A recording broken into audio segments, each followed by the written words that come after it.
I wonder if I can shoot this helicopter out this helicopter. Let's see. And ladies and gentlemen, this is why this is the game of the year. Shooting helicopters out of helicopters since September 2015. Should you buy Metal Gear Solid 5 The Phantom Pain? If that beginning clip wasn't an answer for you, I don't know how else to convince you. This right here is a masterpiece. Not even in the making. This is a masterpiece already made. A game many people have been waiting since, I guess, E3 2013 for.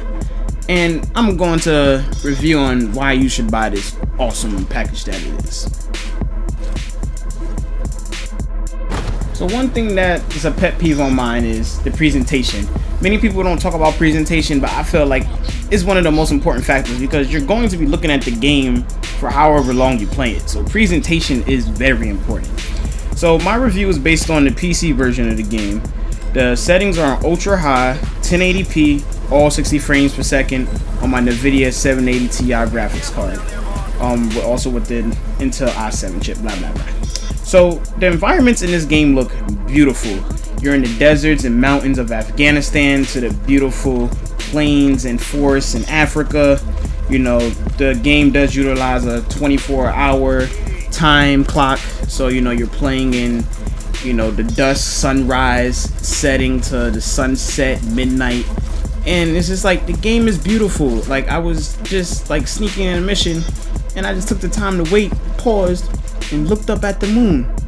Yes, I'm in an important mission where I have to save a hostage, and I took a break to admire the moon. That's how great this game looks. It's ridiculous. The game also introduces a weather system. So you have sunny days, cloudy, sandstorm, rain. And when I tell you, I only been in 2 sandstorms out of the 30 hours I played this game, and I'm waiting to get into more because sandstorms look awesome. I don't think I've ever been excited for a sandstorm since, I don't know, I had the one-hit KO left in Pokemon and my sandstorm hits another Pokemon. That's the last time I've been excited about a sandstorm. So that shows you how much presentation they put in this game. Your menus is done through the robotic, I guess, communication device called the iDroid. It's pretty cool. I'm kind of upset this game is set in 1984 and my boy Big Boss had better technology than us. It's basically a hologram communication device that has his map. He can deploy missions, he can check on the mother base, he can do it all through this thing. He can, you know, do combat stuff like deployments. I'm gonna talk about all of this stuff later in the gameplay, but this is some of the things that, you know, he can do inside of the game on his iDroid device. When you're inside the helicopter, you're using the iDroid more often because you got to go to the missions, but you know, it's a nice blue, doesn't hurt your eyes. Like, the presentation's phenomenal. Then, you know, you have different things like, you know, the deployment screen. So before you do any type of mission, you got to deploy Snake and you got to go through this menu, and it's like very simple. You're in and out. You know, you set up your weapons, your sidearms, your main weapons, your buddy system. You know, you can even change the emblem for whatever you want it is. Like, they did a great job in the presentation, and I think that's like one of the greatest things that, you know, happened with this game. Next, the meat of any video game you want, the gameplay. So the story for the game continues off of where Ground Zeroes left off. I didn't play Ground Zeroes because I wasn't getting duped into paying $40 to $50 for 10 minutes of gameplay, so don't look here for that end of the story. But from what I got, Snake has to go into not a concentration camp, like a, you know, a little, I would say, makeshift prison, and save a boy named Chico and Paz, if you may remember her from the Peace Walker. So this game is like almost a direct continuation of that. So you go and save the two.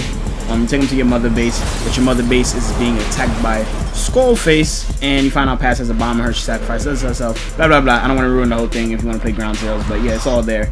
So this takes place 9 years after Ground Zeroes. You wake up out of a coma. You're trying to figure out, you know, what you're gonna do, trying to get out. A lot of stuff going on. People die, and you're just like, what the hell's going on? And then you're saved, and then now you're trying to get your military faction back on its feet, and that's Diamond Dogs.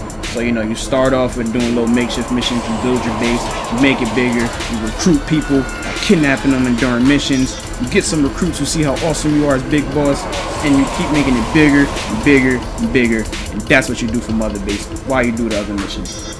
So, you know, the antagonist of this game is Skullface. You're trying to figure out what him and his organization is doing, making Metal Gears, and you want to go and shut them down to the best of your capabilities. So how do you get this done? You know, you follow the story missions. I don't know how many missions are in the game.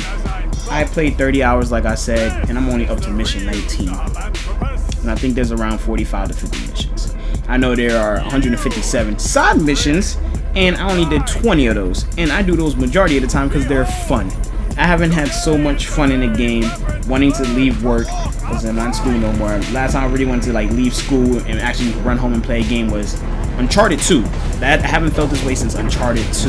And this feels great. And I feel the same way about Metal Gear Solid 5. So your missions are split up into your side ops and into your main missions. And you know, your side ops is like just different things like rescue this prisoner here, recruit soldiers that you used to be a part of your original crew 9 years ago, find animals, destroyed heavy artillery. Like it's ridiculous how much they have in this game. And then what makes it also awesome is you can free roam Afghanistan and Africa. And it's just like, it's ridiculous because there's so much you can collect. You can collect cassette tapes, you can collect plants, animals, blueprints, resources for your base. It's just like, this is ridiculous. Like, I haven't wanting to look around for things since, I don't know, most time RPGs is a chore to like go around and look for stuff, but for Metal Gear it makes it like you want to go out and look for as much as possible because it makes your mother base better. So you don't want to have a dingy mother base. Like, you start to realize, you know, to get more, you know, facilities on the base, you need these certain resources. To get these resources, you got to go out and look for the resources on the field.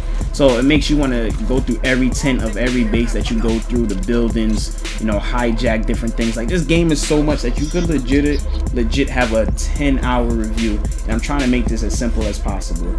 But the game is awesome. I think it's amazing. Yeah. So people keep asking, how does this stack up to the other Metal Gears? This is a completely different game from the other Metal Gears. You're not stiff. Movement is, you know, fluid.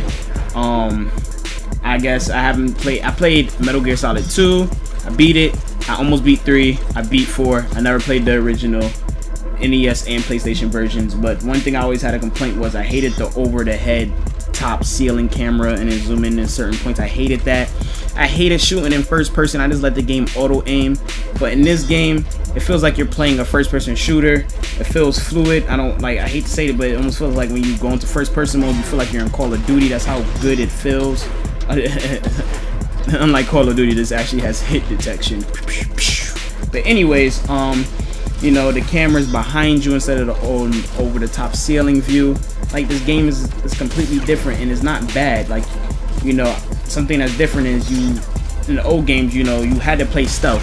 If you didn't play stealth, you know, you wind up losing the mission. It was hard. They came after you. In this game, you get caught, you like, fuck it, you kill everybody.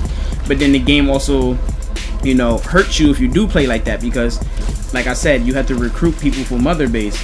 So to recruit them, you have to knock out the enemy guards and then you full-time them and now they're part of your team. If you go around killing everybody, you can't get these people, and some people are better than others. So the game makes you really think, but sometimes you just say like, fuck it, I'm sick, I gotta get past this mission, I gotta kill everybody. And you couldn't do that really in the other old Metal Gears because everybody will be on your ass and you're dead. But this game gives you a lot more freedom, and I think it has to be one of the best in the series. You know, some people are mad, you know, David Hayter is not the main voice of Solid. Keith Sutherland, he does a pretty decent job, but I feel like it's a decent job because he barely has any lines in the first place. So yeah, that's kind of ridiculous. But other than that, yeah, I think you should definitely cop this. My review is probably all over the place because it's like, how do you review a game like this? It's like you just have to play it yourself and see how crazy it is. You just can't review this.